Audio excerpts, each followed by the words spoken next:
And here we are, Game 2. Shadowclaw Syndicate able to get away with highway robbery as Team James Pond was kind of touching Rayquaza.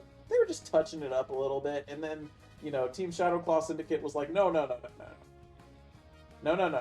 You're supposed to knock it out. That's how you get the points. So, as a result, Team Shadowclaw Syndicate is able to get Game 1.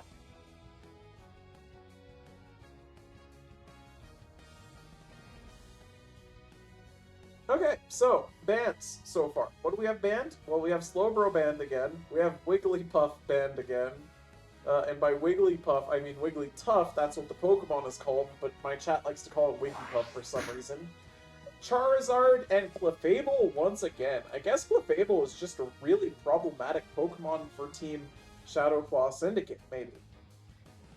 I mean, Gravity can be quite oppressive. Moonlight's very good healing.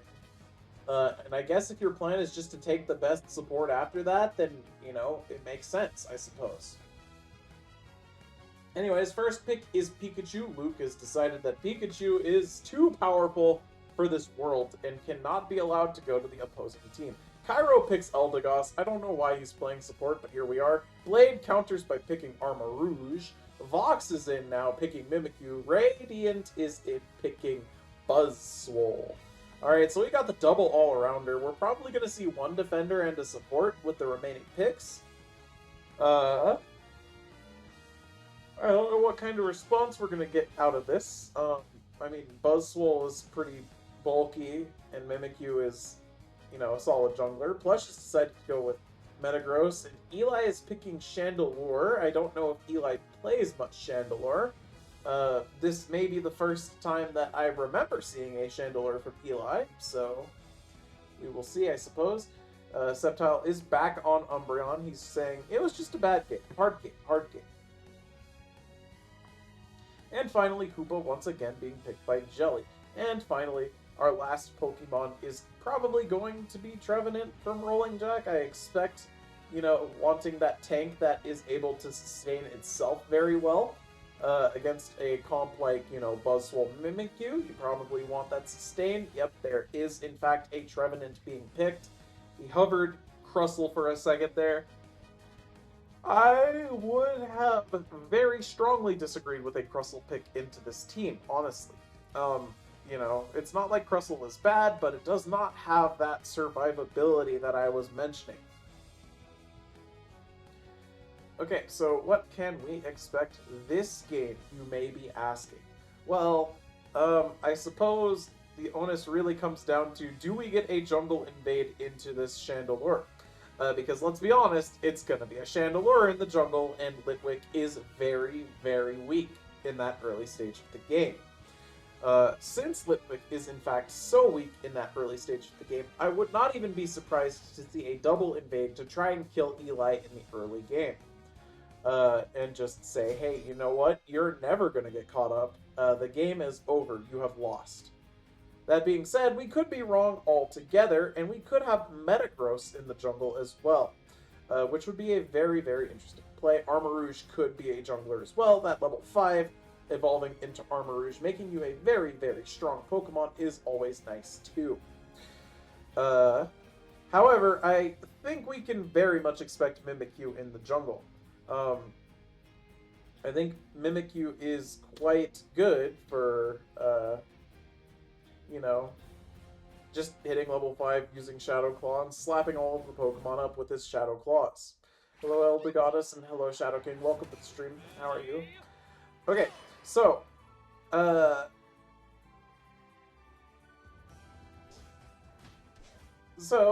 it seems my prediction originally was correct, as we do have Mimikyu in the jungle on this side, and on the other side we have the Litwick. Where is the Hoopa? The Hoopa is top, but the Hoopa is heading into the jungle, and decides not to. Actually, X-speeds and goes back. Interesting. Very interesting. I wonder what was said or seen. Anyways, Plush is going for stacks. And the Hoopa has decided, you know what, these stacks are very important to deny, as Cairo is trying to prevent Radiant from getting anything going. But that's a Gossifleur fighting a Buzzwole. That is a huge Buzzwole. Anyways, Cairo has successfully become, you know, the thing. Eldegoss, thank you for the follow. Welcome to the Moonbatoon. Appreciate your support. But we have an overextension from the Beldum. Beldum's going to faint, and our Litwick has completed its jungle rotation. So let's see if we're on Flamethrower or Overheat. Well, it seems Litwick has decided to actually go bot instead. Mimikyu is already there. We gotta be careful. I mean, that is a big wave of experience going to Team James Pond, and we are on Flamethrower. Arjack, gotta be careful. Arjack decides to go in, going for that big damage while we are about to die, but tragically we're not gonna get it. And it looks like maybe that was lag on the part of Assassin, or, you know, Sceptile SMG, because he just sort of stayed there and just, like, died, you know? Anyways, Eldegoss is going to kill Buzzwole, and our Matang is getting off these stacks. Cairo is going to try and score. Our Matang is now going to start punching this Hoopa. And we're going to just try and get more farm going, and that's another stack. This Matang has probably got 4 or 5 stacks at this point.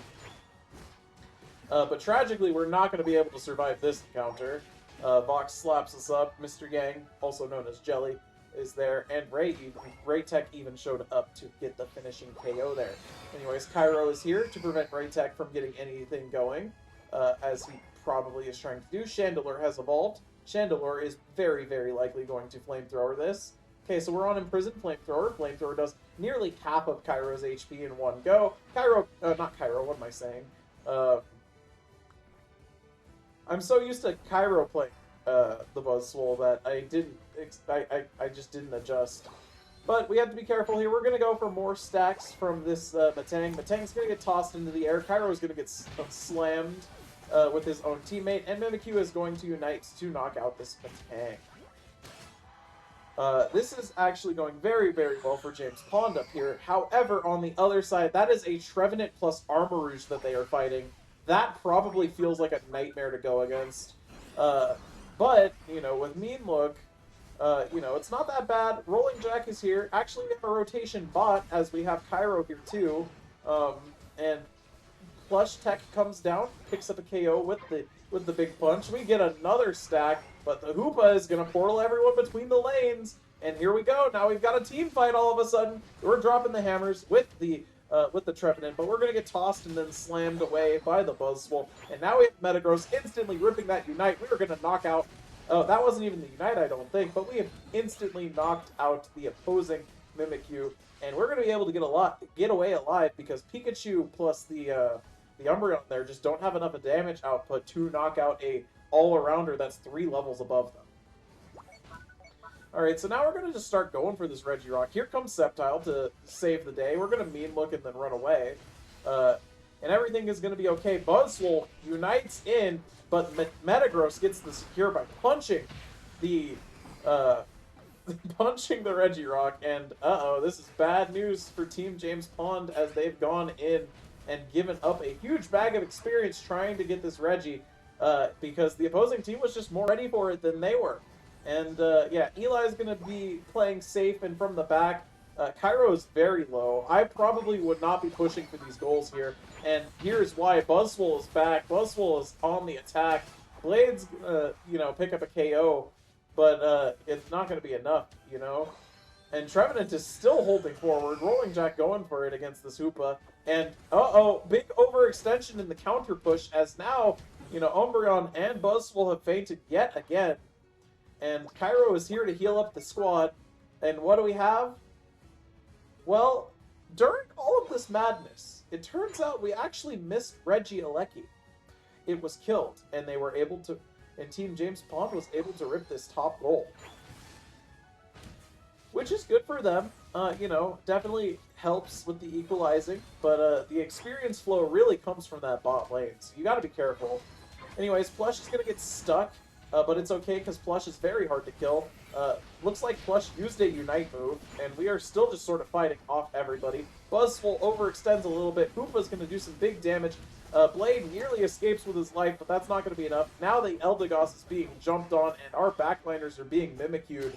You got to be careful of that. Eli is going to hit that flamethrower on the Mimikyu. Mimikyu is just going to be able to survive it and get the KO. That's a 3 KO streak for Mimikyu.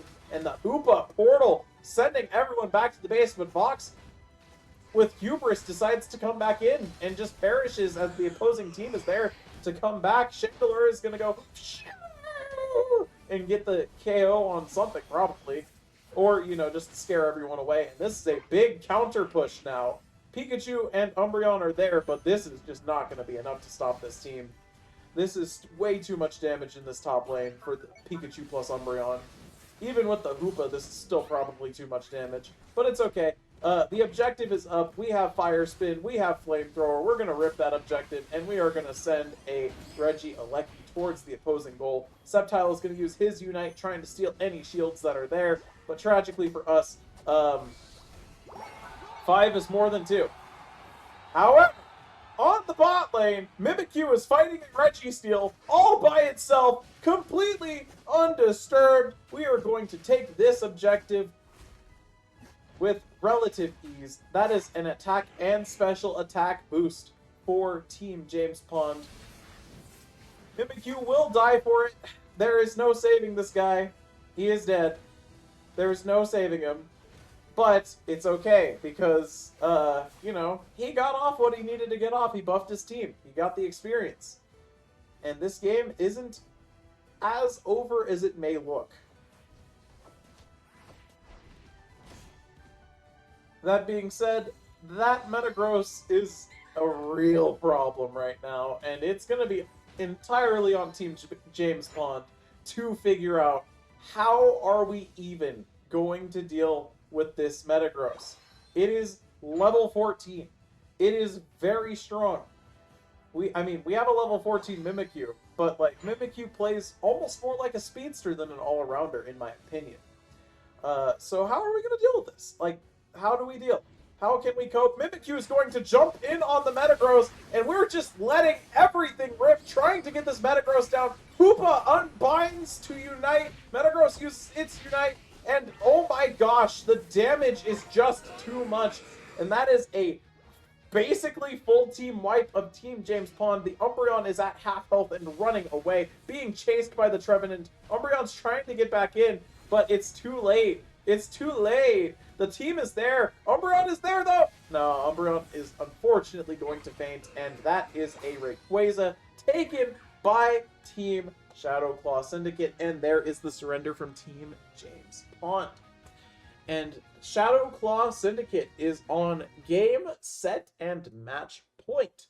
If they win the next game, they will be technically the, the undisputed Season 2 champion or whatever.